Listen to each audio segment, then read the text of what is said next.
In Nigeria, an Edo State High Court has restrained Labour Party for suspending its national chairman Julius Abure and 3 others, including the national secretary. Now, the party recalled that some groups who claim to be Ward 3 executives of the party in Edo State, led by the ward's chairman Martins Osigweme, had earlier announced the suspension of the LP national chairman. But now the party has been stopped from suspending the national officers till the determination of a motion on notice. The order was given on Wednesday by State High Court sitting in Benin, the Edo State capital. According to a statement signed by the National Secretary of the Labour Party, Umar Farouk, the party's lawyer, Igbokwe, a senior advocate of Nigeria, confirmed that he has got a High Court order. A status quo be maintained and no action which may result to the suspension of any national officer of the party be taken.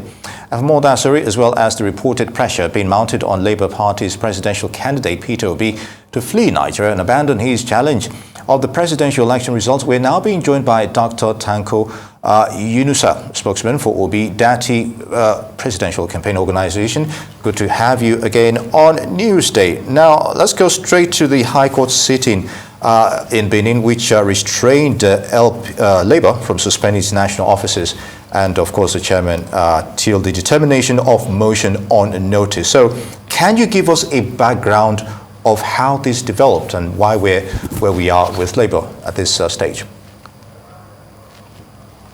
Well, I thank you very much for having me. And it's very clear that the Labour Party is the darling political party of most Nigerians as today, at least those of us who are interested in getting Nigeria back on the right track.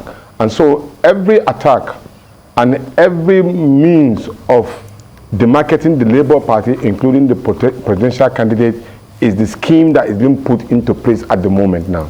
And then it only makes us more popular, it makes us even more stronger. And then the more they throw things at us, the more we rebuff them and then make sure that we're doing the right thing on the right time.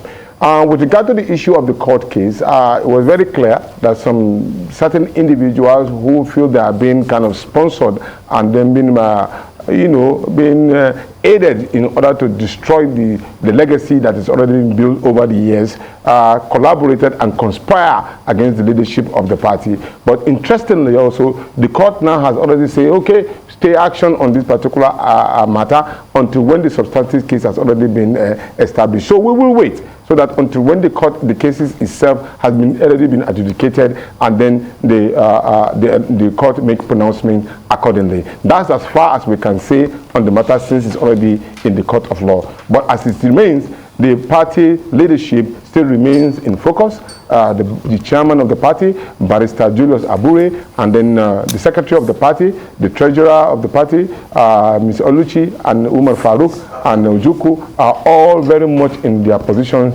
until when the court says otherwise. And that is exactly what we will wait for. The Labour Party will seem to be spending a lot of time with law officers in the coming days. It seems that there's also threats that we've heard in order to get your presidential candidate to drop the case in court. We're hearing of threats severe enough to make him want to leave the country. I want to ask, how seriously are you taking those threats? What is being done about them? Have security services been contacted, and also what the temperature is like for those within the Labour Party, especially seeing as attack is coming from all sides? Well, you can see me smiling. Yesterday we just issued a statement as regard to what is happening within the system. There are serious threats against the Nigerian state. It's not about Peter Obi now. He has gone beyond that. Because when you challenge the Nigerian state and then its unity, and then using religion and tribal sentiment in order to send a negative signal to the Nigerian people, of course, actually, those are the people who are a threat to the Nigerian society, not Peter Obi. Because it is very, very clear. You told us that an election has been conducted based on provisions of the law.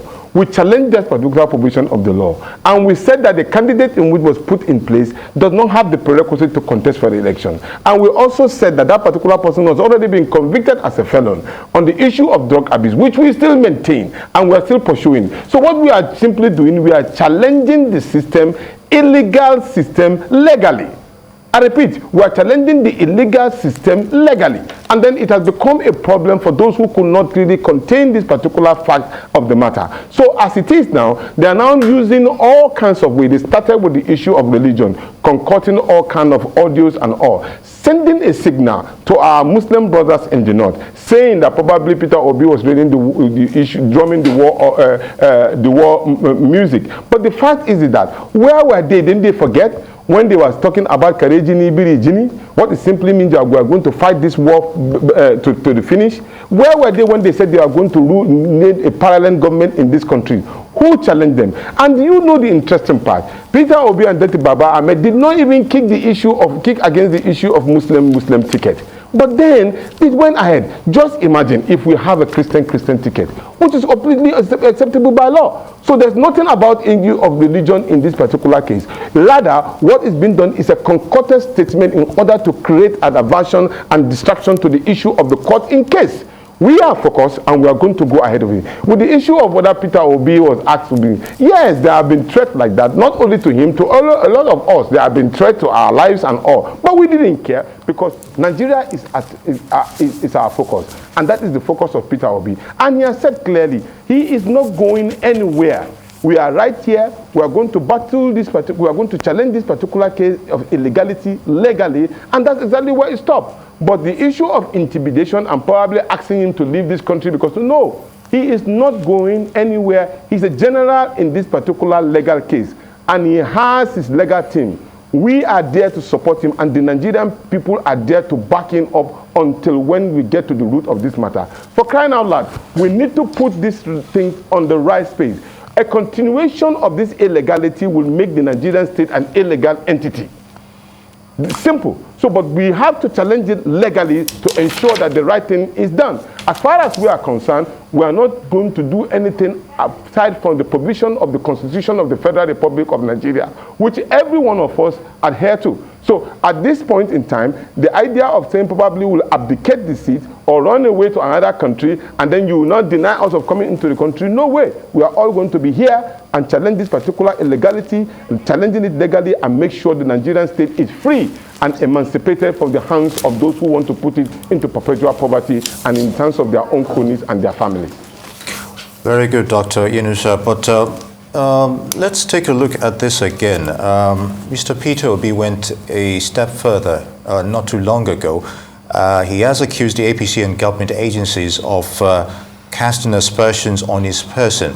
Now, why do you think the APC will deliberately try and pressure Mr. Obi in any way upon retaining the mantle of leadership? And of course, as you alluded to, the fact that there are cases ongoing and we should wait for the courts to decide in this regard. If not that there are, you know something about a lie. When you lie, you'll be looking for another lie to cover the previous lie. Can you see the contradiction between the Honorable Minister of Information who said that INEC deliberately, he mentioned the word deliberately, actually stopped the transmission of results on the beavers.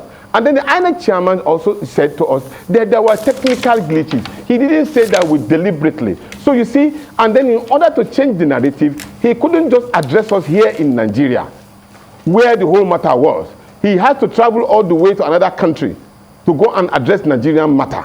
And that, of course, put the question into place that why are you going to another country? Because it is very, very clear. Those who are going to advocate for or tell the story of Nigeria were here in Nigeria. And they saw these issues, first-hand information.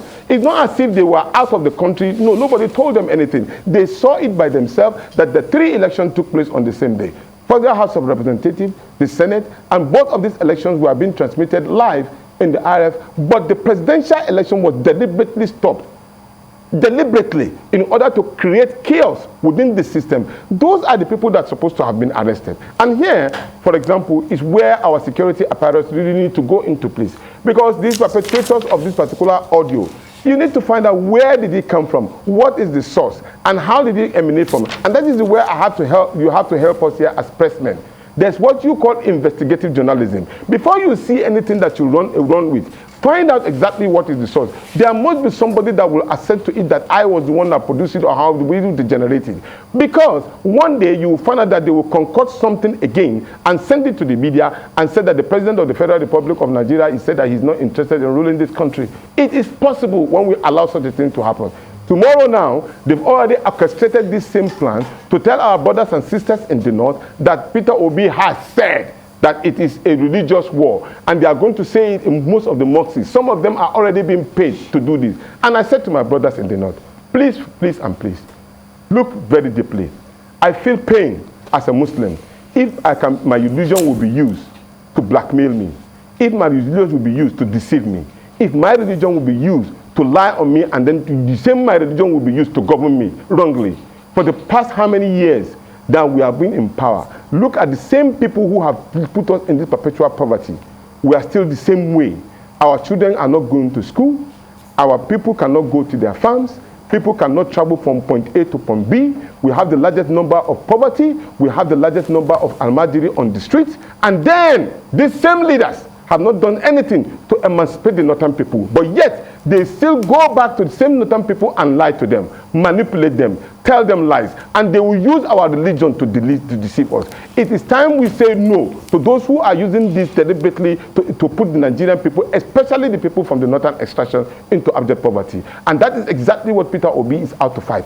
It's not about religion. This is the same man who said that don't vote for me because I'm a Muslim, I'm a Christian. Don't vote for me because I'm an Igbo man. Vote for me because I have the capacity and the competence to change the Nigerian state. And that's exactly what we are standing for. And we are asking that for the fact that for a very long time, these same people have put you in the same poverty line, would you start continuing to believe in their shenanigans and their lies and their concocted story? It is time to put a stop to it, and this is the best time to do it. I do believe that the Nigerian people, especially the northern people, do know the right thing from the wrong thing. Tomorrow, that's what they are trying to start to do. And of course, you know, and that is exactly what it simply means, that these are the same people who are concocting these particular lies in order to put this country in. We are obedient and we are peaceful, loving Nigerians, and we are ready to stick with the issue of the law as regard to what is constitutionally enshrined in the Constitution of the Federal Republic of Nigeria. Nothing more, nothing less.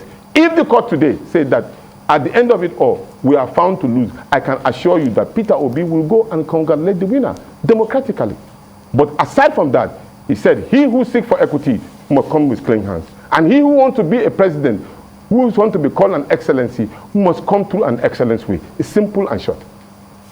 Will there be tactics employed in order to battle some of these lies and false information that you said has infiltrated and has started to confuse the minds of individuals? And I say that because not only did you bring up the tape, but we also know about the interview that was done by Dati Baba Ahmed that has been getting quite a bit of backlash. And it seems that in both of these instances, whether or not the intention was true, their own words were used against them. Is there going to be a more intensive PR campaign? I don't know if this is even possible with situations in court, but how do you begin to counter some of those alleged lies and concocted situations? How will you begin to do that in order to get the Labour Party and the obedience back into a place where the discussion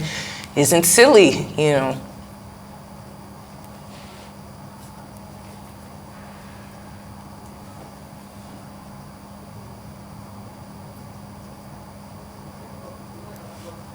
Dr. Yunusa, did you get that?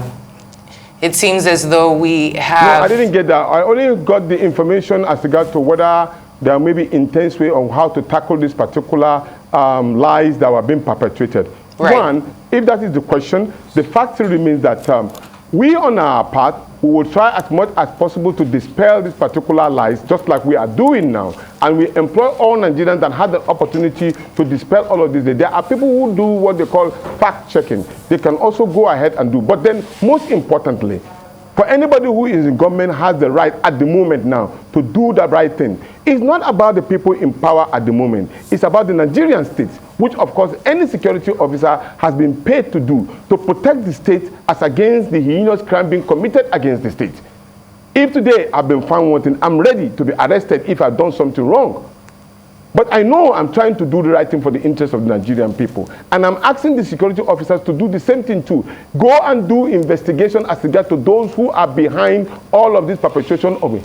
Look, how can you just pick up somebody's conversation, assumingly it is so, and then you think, it's just like me and you now discussing, somebody now and concoct it into something else and set the country on fire. For what? For God's reason, for what? For what? So these are some of the things that the security apparatus need to checkmate as quickly as possible. Don't forget that you are in the office today. Tomorrow you may not be in the office, but Nigeria remains. But it depends on how you protect that particular Nigeria that it will be useful for you tomorrow.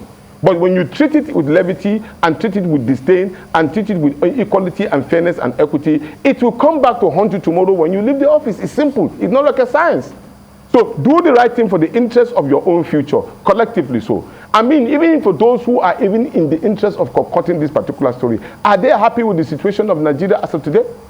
If you collect certain money now to concoct stories as against the Nigerian state or against another person, does that make you better? Because at the end of it all, you will spend the money, but Nigerians remain. And probably is it destructive or is in the right place. Would you be happy with it? I know you will not be happy. So in that case, why don't you do the right thing so that you will be happy tomorrow? Indeed, Dr. Yunusa, I would still like us to delve on issues or specifics here. Martins Oshigbeme's role that prompted the suspension move on the national chairman initially. Now, talking about doing the right thing, is the party taking punitive action against him? Because let's face it, this is isn't good PR for for Labour regarding the achievements you've had so far. Let me make it clear. Section 17 of the Constitution of the Labour Party, Article 17, make it clear. You cannot remove the chairman of the party from his position unless through a national convention. And the national convention must be the one that is being called specifically for the removal of the national chairman. So it is clear. So a national party chairman cannot be removed by a local government or a ward level chairman. It's not possible in the constitution of the Labour Party. It's not the same constitution of PDP or APC or any other political party. And this is where it's very important. There are five or four documents that control the political party. The Constitution of the Federal Republic of Nigeria, the Electoral Act, the party constitution itself, bylaws of the political party. In this case, the party constitution is very, very clear. Article 17, as I read that to you, specifically made it. So where did the state or the local government chairman get his power from to suspend the national chairman? It is actually wrong ab initio. It will not even stand, except the national convention. That is where. So taking it specifically, that particular suspension was already done in error. Do you think to a large extent what propelled him to do what he did in the first place? Have you actually investigated this? I have already extrapolated this particular fact. It's either been engineered or been financed or been a third columnist, because already the party is becoming it. Now, how do you explain to me, even if you are justifying the cause of the party chairman not doing well, how do you explain for a party chairman who has not been known for almost how many years now to have won a political party and also, won a state as a governorship candidate with 2 or 3 more in the court of law to be won by the same national chairman and at the same leadership of the party. Then at the same time won 38 or 34 Federal House of Representatives. You are talking about 8 senators from nowhere. This particular man has been able to achieve this milestone within a short period of time. I think he deserves an applause. And for now, and even for that, again, he has also presented a presidential candidate that is already just waiting to be announced as the President of the Federal Republic of Nigeria. How well do you want a success to be recorded? So you don't have even any single right, rather than to pamper this particular chairman and his ESCO to say, well done, you've done a great job. Nobody can be perfect, I agree. But then if you want to even remove the chairman, you must follow the rules and regulations of what is enshrined in the party. He who wants to swim, who wants to go into the pool, must know how to swim. So if they want to remove the chairman, they should have known what is contained in the constitution of the party before they even delve into it in the first place. So it means that they don't even know how to swim and they are going into the waters. Well, let me pivot the conversation for a little while. There has been a lot of discussion about how this tribunal will roll out their investigations before swearing in of the president-elect on May 29th. There are a lot of calls for all the transpirations to happen before the swearing in. Hopefully, we're not so sure how that schedule will work out. What is your take on whether or not the hearings are done before or after the swearing in of the president-elect? The idea of the Presidential Tribunal ab initio was to adjudicate on matters of electoral, post-electoral matters so that they will be done with it before they swear in officers who are to take over oath of office. So we are expecting that particular cases that we've already filed will be dealt with and dispensed with early enough within the particular threshold before the announcement or before the swearing-in ceremony.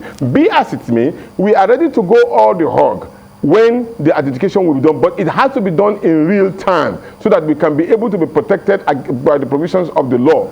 And the provisions is very, very clear that those particular issues should be dealt with before the swearing in. And that is certainly what we are expecting. But even though we know the shenanigans and the other ideas from the opposition will try to drag these particular positions very longer than necessary, but then I think it's a straightforward matter. And then if we really want to do justice to our country, we can dispense this particular case in just 1 month.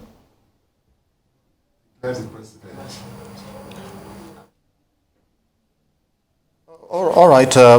Categorically, the case is still being handled in court regarding how Peter Obi is being sworn in, or rather, is being taken to court regarding this issue. But let's just take on this judicial clause till the determination of a motive on notice. So this is a temporary reprieve from the court, as it were. What's next here? How is this impacting on the overall litigation regarding your quest for justice on the elections so far? From this chairman's purported suspension, which has been stopped by the court, and how is this impacting generally on the election litigations so far? Well, as far as we are concerned, being that the stopping in action of that particular case, it gives us room to focus on the issues at the moment. We are having election in Imo State, we have election in Bayelsa State, we have election in Kogi State, and the leadership is preparing towards having a credible candidate that will run for election. Concurrently, while we are also facing the issue of the case in the Presidential Tribunal. So we are going to just be focused on our attention and let the lawyers do their dealing. But one is already in the public space is that there is an orchestrated attack against the Labour Party and the presidential candidate, which is simply because already they know we stand on the path of the truth. Because if not so, there wouldn't have been any attack. The question you want to ask is that why are they not attacking other presidential candidates? Are we the only person that run for the presidential election? No, we are not. But because already we stand on the path of the truth, and then this, of course, credibly show to the Nigerian people that is where the pendulum is. And everybody will now know that we are on the part of the Nigerian people. We are out to claim their mandate in which they've judiciously given to us, and we'll continue to follow that judiciously. We are not going to do anything apart from what is contained in the Constitution of the Federal Republic of Nigeria. We will remain focused, determined, and continue without being distracted at all. That particular mandate, we will reclaim it by the grace of God through legality, but not illegality. Well, and on that note, the chief spokesman of the Obi Dati Campaign Council, Dr. Yunusa Tanko, thank you so much for joining us this afternoon and having this conversation.